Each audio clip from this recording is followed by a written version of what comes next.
rudal Inggris tak berguna, Rusia berhasil bombardir Odessa.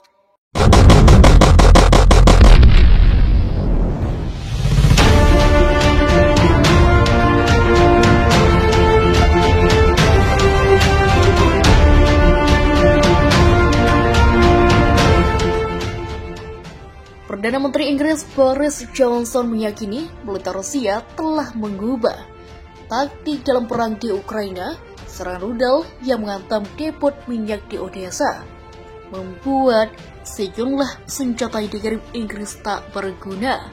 Dalam laporan dikutip dari Viva Militer dari Daily Mail, rentetan rudal Angkatan Bersenjata Federasi Rusia atau VSRF menghancurkan depot minyak di Odessa, kota pelabuhan bagian selatan Ukraina pagi waktu setempat. Serangan dahsyat di Odessa dikonfirmasi langsung oleh Kementerian Pertahanan Rusia.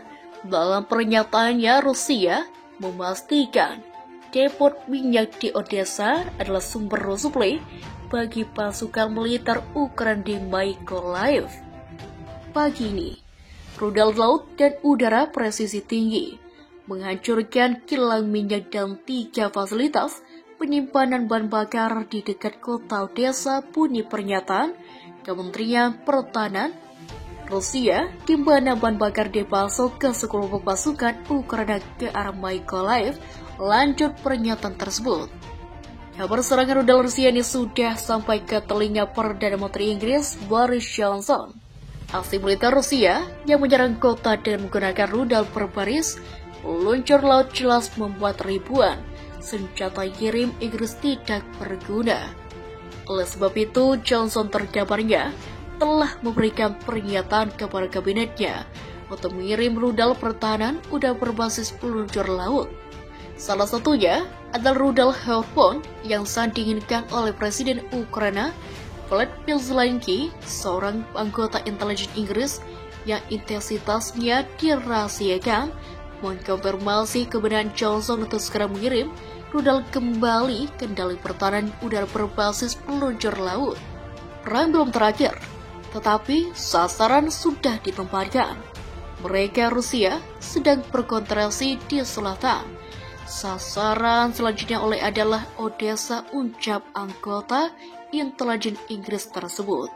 Bukan tank yang akan datang di Odessa, melainkan jumlah kapal NLAW, senjata anti-tank ringan generasi lanjut tidak akan bekerja, telah katanya. Inggris dan para sekutu sepakat untuk mengirimkan lebih banyak dukungan tempur ke Ukraina guna membantu negara itu mempertahankan diri dari invasi Rusia.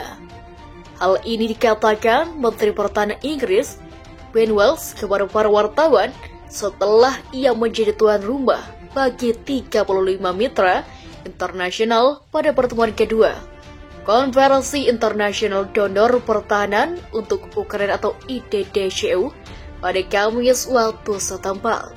Ada lebih banyak bantuan alat tempur yang akan dikirimkan ke Ukraina. Beberapa negara sudah bergerak maju baik dengan ide-ide baru ataupun janji untuk memberikan bantuan baru berupa dana, kata Wallace. Bantuan tempur itu akan termasuk penyediaan sistem pertahanan udara dan pantai, artileri jarak jauh dan kemampuan artileri pembalas kendaraan lapis baja, serta penambahan pelatihan dan dukungan logistik. Konferensi donor hari ini memperlihatkan tekad masyarakat internasional untuk membantu Ukraina dalam menghadapi invasi ilegal dan tanpa sebab yang dilakukan Presiden Putin melalui pasukan Rusia, kata Wallace, melalui pernyataan yang dikeluarkan kemudian. Kami sedang meningkatkan koordinasi untuk menambah dukungan militer serta memastikan bahwa angkatan bersenjata Ukraina semakin kuat saat mereka terus berjuang mengusir pasukan Rusia, begitulah ujarnya. Moskow menyebut invasi yang diluncurkan pada 24 Februari itu sebagai operasi militer khusus. Operasi khusus itu tersebut, kata pemerintah Rusia, dilakukan untuk meluncurkan militer Ukraina dan membersihkan negara tetangganya dari pengasuh Nazi. Ukraina dan negara-negara Barat menyebut Pernyataan Moskow itu sebagai alasan tak berdasar untuk melancarkan perang. Kementerian Pertahanan Inggris atau MOD memberikan penilaian intelijen terbaru tentang situasi di Ukraina pada Kamis pagi. Analisis intelijen Inggris menyebut pertempuran sengit akan terjadi di pinggiran ibu kota Ukraina, Kiev, dalam beberapa hari mendatang. MOD mengatakan saat ini pasukan Rusia terus mempertahankan posisi di timur dan barat Kiev meskipun ada penarikan sejumlah unit berbatas. Untuk itu, MOD menyebut pertempuran sengit kemungkinan akan terjadi dalam beberapa hari mendatang. MOD juga melaporkan bahwa penembakan dari serangan rudal terus berlanjut di wilayah Kharkiv. Padahal pihak berwenang Rusia mengatakan mereka akan mengurangi kegiatan militer mereka di sana serta di sekitar Kiev. Meskipun pernyataan Rusia menunjukkan pengurangan aktivitas militer yang dimaksudkan di sekitar Kharkiv, penembakan dan serangan rudal Rusia yang signifikan harus berlanjut, ujar pernyataan resmi MOD pada hari Kamis.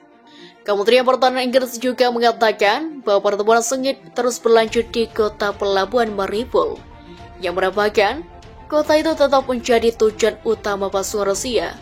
Namun pasukan Ukraina tetap mengendalikan pusat kota. Dikutip dari Newsweek, Presiden Redaksi Intelijen Inggris itu tampaknya mendukung klaim yang dibuat Gubernur Kiev Lviv, Felix Kasus kepada BBC pada hari Rabu. Dalam pernyataannya di BBC, Kaus mengatakan Rusia tidak menepati janjinya dan bahwa serangan terus berlanjut. Pasukan Rusia menyerang Idlib dan Kharkiv. Sebagian besar Kharkiv, sekali lagi, sebagian infrastruktur sipil dihancurkan. Kharkiv masih belum memiliki listrik, pasukan air dan pemanas tidak akan mudah untuk memulihkan infrastruktur ini. Tak satu pun dari gedung militer menjadi sasaran tadi malam. Mereka terus menyerang hanya infrastruktur sipil setelah katanya